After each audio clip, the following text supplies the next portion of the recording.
मैं मोहम्मद असलम। आप देख रहे हैं दोस्तों, आपका और हमारा अपना रिएक्शन यूट्यूब चैनल चलता है दोस्तों। वीडियो आसम league POK retired major Gaurav Arya.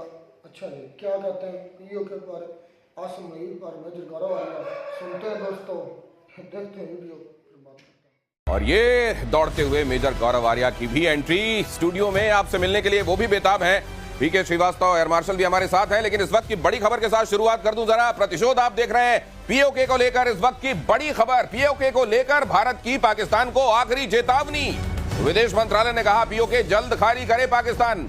In fact पिछले 15 दिनों के भीतर ये दूसरी बार भारत की तरफ से असर्ट किया जा रहा है, जल्दी खाली करो पीओके। पाकिस्तान मोस्ट वांटेड आतंकियों को सौंपे एमईए ने यह भी कहा। एमईए की तरफ से ये पोस्चरिंग बहुत कुछ कहती है। 15 दिन, एक पखवाड़े के भीतर दूसरी बार ये कहा जाना पीओके को जल्दी खाली करो, और दूसरे ये भी कहा जाना कि भारत के जो मोस्ट वांटेड आतंकी हैं उनको जल्दी सौंपो। ये डोजियर से आगे की बात है। डोज कंटिन्यू कर रही है प्रतिशोध के तौर पर। प्रधानमंत्री ने आज प्रतिशोध को और नए आयाम दे दिए। उन्होंने कहा यह प्रतिशोध, ये सिर्फ शोध प्रतिशोध नहीं, ये न्याय के लिए लिया जा रहा प्रतिशोध है। मेजर गौरव आर्या मेरे साथ मौजूद हैं। प्रधानमंत्री की बात पर तो हम जाएंगे, एमईए ने जो ये कहा जी, इसके मायने क्या है? देखिए, मैं दिनेश एक बात कहना चाहता हूं, बड़ी इंपॉर्टेंट बात है। और इंपॉर्टेंट क्यों है? इसलिए कि भारत ने अब एक मन बना लिया है कि जहां ऑपरेशन सिंदूर है, जहां काइनेटिक तरीके से ठोका जा रहा है पाकिस्तान को, यहां डिप्लोमेटिक तरीके से लगातार दर लगातार पाकिस्तान के ऊपर प्रेशर है। कोई ऐसा दिन ना जाए जब पाकिस्तान के ऊपर या तो काइनेटिक प्रेशर ना हो, यानी कि तोप गोला बारूद का प्रेशर ना हो, या पाकिस्तान के ऊपर पानी का प्रेशर ना हो, या फिर पाकिस्तान के ऊपर डिप्लोमेटिक प्रेशर ना हो, स्पोर्ट्स का प्रेशर ना हो। पूरा का पूरा एक इकोसिस्टम भारत ने बना दिया, और रोज पाकिस्तान, दिन के हर पहर पाकिस्तान ये प्रेशर फील करेगा। ये जो कहने वाली बात है ना कि आप हाफिज सईद को सौंपिए, सीधी बात है, आपने रख रखा है यूनाइटेड नेशन डेजिग्नेटेड टेररिस्ट है हाफिज सईद। वो क्या कर रहा है पाकिस्तान के अंदर? क्यों उसको वीआईपी प्रोटोकॉल मिल रहा है? क्यों उसको आप अपने बाबा कौम मोहम्मद अली जिन्ना वाली रिस्पेक्ट दे रहे हैं? वहां पे वापस करो भारत को। दाऊद इब्राहिम क्या कर रहा है वहां पे? मौलाना मसूद अजहर क्या कर रहा है? वापस करो। एक और बात जो भारत अक्सर कह रहा है पाकिस्तान से, और ये 2-3 बार कह चुका है, अब देखिए इसमें भी प्रेशर है कि पीओके तुम्हारा नहीं है, खाली करो, खाली करो। अब भारत धीरे धीरे धीरे चूड़ियां कस रहा है पाकिस्तान की दिनेश।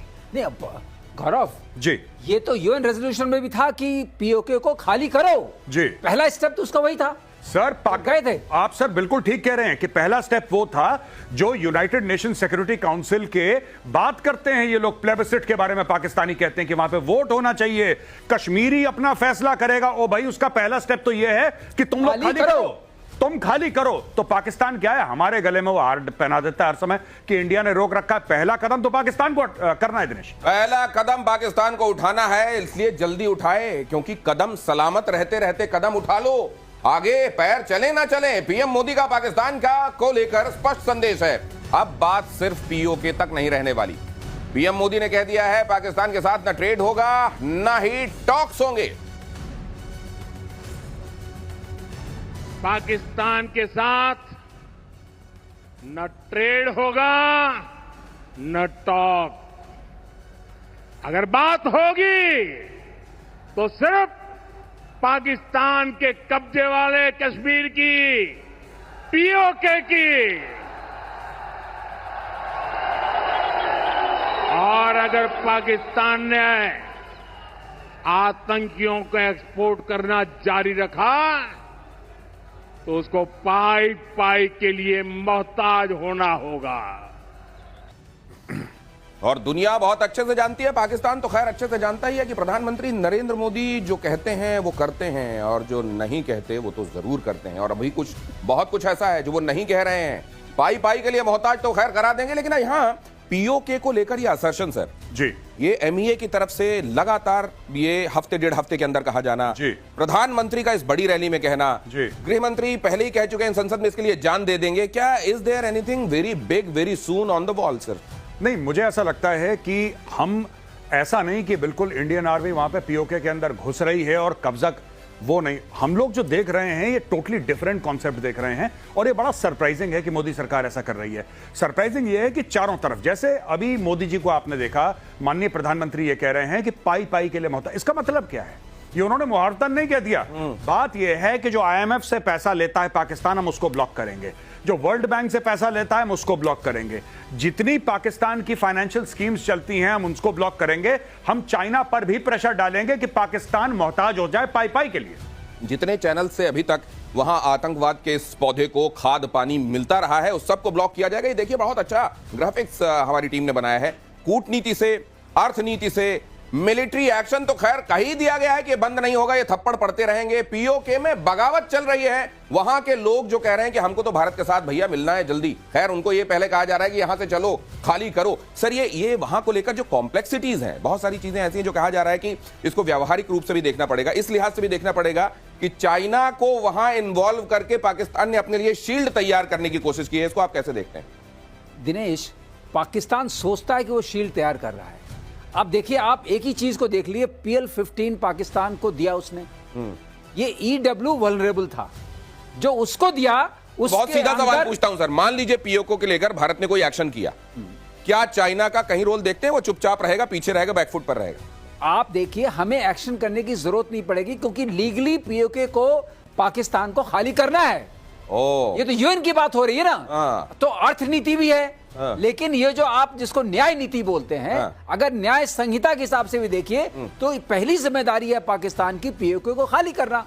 तो हम तो वही चीज मांग रहे हैं जो लिखी हुई है। मेजर गौरव आर्या कुछ जोड़ना चाह रहे हैं बहुत जल्दी से सर। जी, मैं ये कहना चाह रहा हूं कि जो असदुद्दीन ओवैसी साहब ने बोला था ना कि अंदर घुस के बैठ जाओ, बिल्कुल ठीक वाली बात, जो बिल्कुल ठीक थी ओवैसी की, हम ये पहले भी कर चुके हैं। एक बार ये पाकिस्तानी पोस्ट पे जाके बैठ गए, पाकिस्तानियों को 4 थप्पड़ मारे, भगाए वहां से, कोई बड़ी बात नहीं है। मैं ये कह रहा हूं कि थोड़ा थोड़ा करके ले लो पीओके, अंदर घुस जाएगी सेना। और मैं इसलिए कह रहा हूं, ये कोई यहां पे मैं ऐसी बात नहीं कह रहा जो पहले नहीं हो चुकी है। आप किसी भी पुराने फौजी से पूछिए जो लाइन ऑफ कंट्रोल पे अपनी सर्विस दे चुके हैं, वो आपको यही बात बताएंगे कि पोस्टों पे बमबारी होती है और हम लोगों ने पोस्ट ले चुके हैं हम पहले पाकिस्तान से, कोई नई बात नहीं है, ये दोबारा ले लो।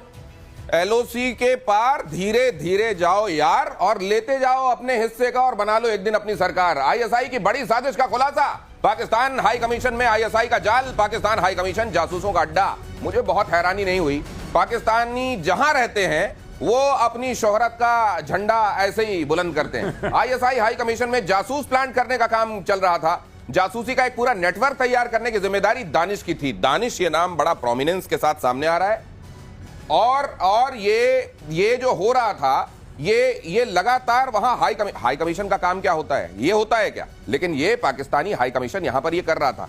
बाकी जगहों पर जहां जहां पाकिस्तान के एम्बेसीज हैं, हाई कमीशन हैं, वो जरा समझ जाएं और जरा उस हिसाब से काम करें। दानिश के पासपोर्ट से एक बड़ा खुलासा हुआ है। एहसानुर रहमान उर्फ दानिश ISI का एजेंट था। इसका नाम, अब जैसा कल आपको बताया जा चुका है, मेजर गौरव आर्य बता चुके हैं कि यहां एक नाम न रखने की परंपरा है। फलाने उर्फ ठिकाने, अलियास ठिकाने, इस तरह के नाम होते हैं। इनका एहसानुर रहमान उर्फ दानिश ISI एजेंट था। दानिश इस्लामाबाद में ISI में पोस्टेड था। पासपोर्ट में जो मोबाइल नंबर है उस नंबर का इस्तेमाल दानिश, ज्योति, गजाला और बाकी जासूसों से बात करने के लिए होता था। मतलब यहां जासूसों के साथ, जासूसों का जो नेटवर्क दानिश बना रहा था, उनके साथ बात करने के लिए एक पर्टिकुलर नंबर था जो इस्तेमाल हो रहा था। ISI का, इसकी जड़ें ISI की हैं और यहां पर ये जो काम कर रहा था वो आपके सामने है। सर, ये इसको किस तरीके से देखा जाए? हमने वक्त रहते उस चेहरे से नकाब खींच लिया या ये खींचते खींचते देर हुई है? देखिए साहब, ये तो हमें पता लग गया और हमने नकाब खींच लिया। कुछ समय पहले आप ही को पता है कि इफ्तार पार्टी के बहाने पूरा का पूरा हुर्रियत वहां पे आता था सेलिब्रेट करने के लिए पाकिस्तानी हाई कमीशन में नई दिल्ली में। उनके लिए गाड़ी, अच्छा, केंद्रीय सरकार जो पुरानी सरकार थी वो प्रोटोकॉल प्रोवाइड करती थी। आपको पता है हजारों करोड़ रुपए दिए गए हैं, पाकिस्तान से नहीं, इंडियन गवर्नमेंट ने, जो पहली सरकारें रह चुकी हैं, उन्होंने हुर्रियत को फंड करा। जब आता था गिलानी, तो गिलानी ऐसे आता था कोई कैबिनेट मिनिस्टर आ रहा है, आगे कमांडो, पीछे कमांडो, सायरन बजता हुआ।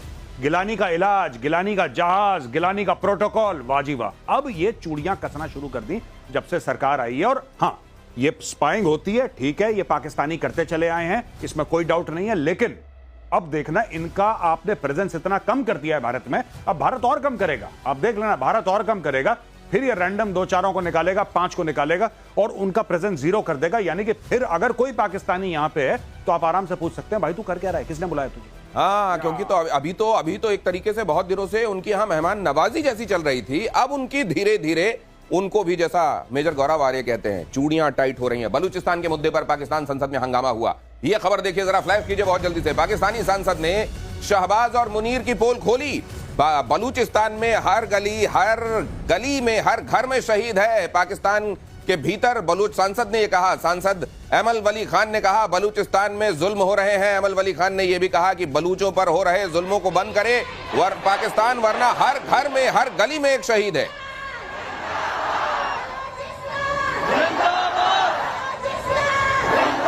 ये बात बड़ी बात है। संसद के अंदर बलोच एमपी का यूं खड़े होकर यह कहना कि अब देखो हमारे हर गली में शहीद है, तुम हम पे अत्याचार कर रहे हो, मतलब ये और कितनी देर की बात है? बहुत बड़ी बात है, ये बहुत बड़ी बात है। वहां भी हो रहा है, सिंधु देश के भी नारे लग रहे हैं और खैबर पख्तूनख्वा में भी हो रहा है। ये देखिए क्या हो रहा है, यही है। अगर आप लोगों के सामने इसका सही चेहरा लाएंगे पाकिस्तान का, पाकिस्तान में अपने आप ही इंप्लोजन होगा। और इसमें मत भूलिएगा, जल नीति, अर्थनीति के साथ जो जल नीति चल रही है, जल नीति को लेकर तो बड़ा हंगामा होगा। ये बड़ी बात कह रहे हैं। तो शुरुआत है, अभी तो शुरुआत है, अब ये शुरुआत है। और ये जल नीति से लेकर अर्थनीति से लेकर ये न्याय नीति का जो पूरा चक्र घूम रहा है, ये बलूचिस्तान जी कितना और देर बलूचिस्तान का अलग वजूद आप देखते हैं। देखिए, अगर आप कुछ समय पहले मुझसे पूछते तो मैं कहता कि नहीं, अभी बहुत टाइम है। लेकिन आज की तारीख में मुझे ऐसा विश्वास है, क्योंकि जिस तरीके से पाकिस्तान की संसद से जो बलूच नेता हैं वहां पे एक जमाने में बोलते थे, लेकिन दबी जबान में, जितना ये खुलडुल के आजकल बोल रहे हैं, मैंने ऐसी लैंग्वेज कम सुनी है। इसका मतलब there is a sense of confidence, पहली बात। दूसरी चीज, ऑपरेशन सिंदूर से क्या हुआ है कि बलोचों के अंदर एक नई ऊर्जा आई है, एक नई एनर्जी आई है बलोच के ऊपर, कि हां, जैसे कि उन्होंने हमें डायरेक्टली बोला है कि आप हमें सपोर्ट करिए, पाकिस्तान को निकालते हैं यहां से। तीसरी बड़ी बात यह है कि अब बलोचिस्तान एक ऐसे नहज पे आ गया है कि उनको एक पॉलिटिकल फेस मिल गया है डॉक्टर महारंग बलोच की सूरत में, और अब बलोच पीछे लग गए। यानी कि देखिए, पॉलिटिकल फेस क्यों इंपॉर्टेंट है दिनेश? इसलिए इंपॉर्टेंट है एक राजनीतिक चेहरा, कि वो चेहरा जो दुनिया भर में एक्सेप्टेबल हो। आज की तारीख में लोग कह रहे हैं कि साहब उनको नॉमिनेट कर रहे हैं नोबेल प्राइज की, बातें चल रही हैं। तो आप ये देखिए कि तो ये दोस्तों वीडियो होगी खत्म। ये मोदी साहब का भी क्लिप हमने देखा, इससे कल भी हमने वीडियो की। फिर मोदी साहब ने भी ये कहा कि आपको देना पड़ेगा, क्योंकि उनका टारगेट था 2025 तक, अब मेरे ख्याल में बढ़ा कर कर दिया, 2027 तक कह रहे हैं कि हम पीओ के वापस ले लेंगे। तो बाकी अगर बात खाली करना पड़ेगा, खाली करने का मकसद ये है कि ये तो यूएनओ की, जिस तरह मैं दिल बता दूँ, वो एक और भाई जो एंकर था वो भी कह रहा था कि यूएनओ की जो पहली शिक थी, पहली जो शिक थी वो यही थी कि आप खाली करें। पाकिस्तान मुकम्मल अपनी अफवाज निकालेगा और इंडिया जो अपनी अफवाज आधी करेगा। यानी कि अगर इंडिया के 1 लाख अफवाज हैं, तो मिसाल दे रहा, तो उसमें से 50,000 इंडिया की रहेगी। अगर पाकिस्तान के अगर 1 लाख है तो 1 लाख ही निकलेगी, सारी की सारी निकल जाएगी। तो वो पाकिस्तान ने नई शिक मानी। तो अब वक्त आ गया कि वो यूएनओ की, वो कह रहे हैं कि भाई शिक के मुताबिक हम कह रहे हैं, हम कौन सा अपनी तरफ से कह रहे हैं, तो वो खाली करना पड़ेगा। तो आस्ता आस्ता जिस तरह वो अपना मेजर गौरव भी कह रहे हैं कि प्रेशर, काइनेटिक प्रेशर, बॉम्बिंग, कभी पानी, कभी क्रिकेट, कभी कुछ, पाकिस्तान पर मतलब के स्क्रू टाइट किए जा रहे हैं दो तरीक़ों से। अब देखें, जो था एशिया कप 2025, उसमें से विड्रॉ कर लिया इंडिया ने, तो इंडिया के बगैर कोई मेरा ख्याल में वर्ल्ड का एशिया कप नहीं है। मैं नहीं मानता कि एशिया कप इंडिया के बगैर है, ख़त्म है। तो जो पाकिस्तान को फ़ायदा होना था वो लॉस हो गया, ये कि टाइट हो गया स्क्रू। फिर पानी का देख लें, जब चीज़ चाहता रोक लेते हैं, जब चीज़ चाहता छोड़ देते हैं, जब ज़रूरत होती है तब रोक लेते हैं, जब ज़रूरत नहीं होती तब छोड़ देते हैं। ये भी एक प्रेशर है, काइनेटिक प्रेशर हरकत बना हुआ है। पिछले दिनों में हमने देखा किस तरह इंडिया ने हमारे नूर खान बेस, बहावलपुर में, शोरकोट में, तो एयर बेसिस पर अटैक किए हैं। तो यह भी एक प्रेशर है। तो यानी कि हर लिहाज से इंडिया हम पर एक ग्रिप रखे हुए है। तो कब तक पाकिस्तान सर्वाइव करेगा? अब तो बल्कि IMF ने भी खुलकर कह दिया कि अब अगर आपने इंडिया के साथ जंग की, वार की तरफ गए, आपको बेल आउट पैकेज नहीं मिलेगा। ये क्या है? ये भी एक स्क्रू टाइट हुआ है। पता करना जितने पाकिस्तान के क्रू ढीले थे ना, थोड़ी सी लचक थी, वो टाइट हो रहे हैं आस्ता आस्ता। कोई भी काम यकदम नहीं होता, टाइम लगता है। लेकिन ये बात कहना कि भाई अब जो है इंडिया जो है वो कह रहा है कि पीओके हम लेके खाली कर दें, ये कर दें, तो ये टाइम लगेगा। नहीं, ये मैं यही कहूँगा कि ये दोनों तरफ से किया जा रहा है। ये नहीं है कि अकेला इंडिया बोल रहा है, पाकिस्तान भी ये बोल रहा है, तो ये दोनों कंट्रीज की तरफ से हो रहा है। वो कहते हैं कि हमने जो है जम्मू कश्मीर जो है पीओके जो है वो लेना है, तो पाकिस्तान वाले बोल रहे हैं कि हमने भाई उनका जो जम्मू कश्मीर है वो लेना है। तो अभी तक मेरे ख्याल में 76-77 साल तो हो चुके हैं, तो अभी तक तो कोई ले नहीं पाया। बाकी जो बढ़ के हैं वो दोनों तरफ से सुनाई दे रहे हैं। देखिए कौन लेता है, कौन पहल करता है, कौन जो है पीओके लेता है, कौन जम्मू कश्मीर लेता है। तो ये जो चीज़ें हैं ना, ये मामला जो है ये तो काफ़ी देर से सुनते आ रहे हैं। बाकी मेजर गौरव आर्या और बाकी जो वो बोल रहे थे, तो ये मेरे ख्याल में जब जंग स्टार्ट थी उस वक्त की नहीं, आज की है। तो ये मैंने इस तरह की वीडियो पहले भी उनकी देखी थी। तो अब ये मुद्दा जब गांव पे जाके ठहरता है, क्या होता है, तो ये तो आने वाला समय ही बताएगा। अभी ऑपरेशन सिंदूर जो है वो अभी उनका रुका नहीं है। अब देखते हैं नेक्स्ट क्या होगा और क्या होने वाला है। खत्म नहीं हुआ, रुका मतलब कि अभी रुका इस वजह से कि उन्होंने ब्रेक लिया है। ये नहीं है कि उन्होंने खत्म नहीं बिल्कुल कर दिया, ब्रेक लिया। अब इन फ्यूचर देखें अगर कोई कार्रवाई फिर इधर से होती है तो अब तो मुझे लगता है कि अब ये जो काम है ना बहुत ज्यादा लंबा होने वाला है, बहुत ज्यादा। अब अगर कोई भी हल्का फुल्का सा भी होगा ना कोई मसला, तो ये बहुत ज्यादा शदीद जंग की शक्ल जो है ना इख्तियार करेगा। ऐसे ही पीओके ये गले के हड्डी बन गया पाकिस्तान के लिए। और यार मैं सोचता हूँ अगर पाकिस्तान पी के छोड़ देगा, दे देगा, क्या नुकसान होगा पाकिस्तान? क्या नुकसान होगा? सोचो। पाकिस्तान तो छोड़ने पे आए तो उसको बड़ा काफी कुछ छोड़ना तो पड़ेगा। $3-4 बिलियन ले ले। मैं एक मिसाल दे रहा हूँ। पाकिस्तान की इकॉनमी खराब है, इंडिया का हमें डॉलर दे दो, ले जाओ यार, पी इकॉनमी क्या करना है? जान छूटे तो ये रोज रोज का रोना, ये रोज। मैं समझ रहा तो आपका ठीक है कि IMF के सामने घुटने टेकने की इंडिया क्या है? इंडिया के सामने घुटने टेक के और उनसे पैसे ले उनके रिजर्व, तो वो कौन सा पाकिस्तानी जनता को फायदा होना? उनको फायदा होना जो ऊपर बैठे हुए उनके रिजर्व हैं $700 बिलियन करीब है। 700 में उसको $5-10 बिलियन दे भी दे तो कौन सा उनको फर्क पड़ जाए? उनको फर्क नहीं पड़ना, हमारी नैया पार हो रही है, हमारा निज़ाम चल पड़ना, हमारा नहीं, उनका जिन्होंने लेने हैं। चले कुछ ना कुछ खजाने में आएगा ना, तो करे यार रोला मगा। मैं कहता हूँ $5-10 बिलियन क्या ऑफर करो। इसके बाद PM मोदी साहब की उन्होंने क्लिप चलाया जिस तरह वो कह रहे हैं कि टॉक और ट्रेड जो है वो नहीं हो सकती। दहशतगर्दी अगर होगी तो फिर ना ही टॉक होगी ना ही ट्रेड होगी। दहशतगर्दी होगी तो भाई कुछ भी नहीं होगा आपके साथ, आपको आपकी भाषा में जवाब दिया जाएगा। कल हमने वीडियो देखी थी, उसमें तो मोदी साहब ने क्लियर पैगाम दिया था कि अब जो है ना जो भी इंडिया पे या भारत पे हमला करेगा तो उसका सर जो है वो मिट्टी में मिलाया जाएगा। तो देखते हैं ये ऊँट किस करवट बैठता है। मिलता नहीं वीडियो में नाटक साथ। Take care.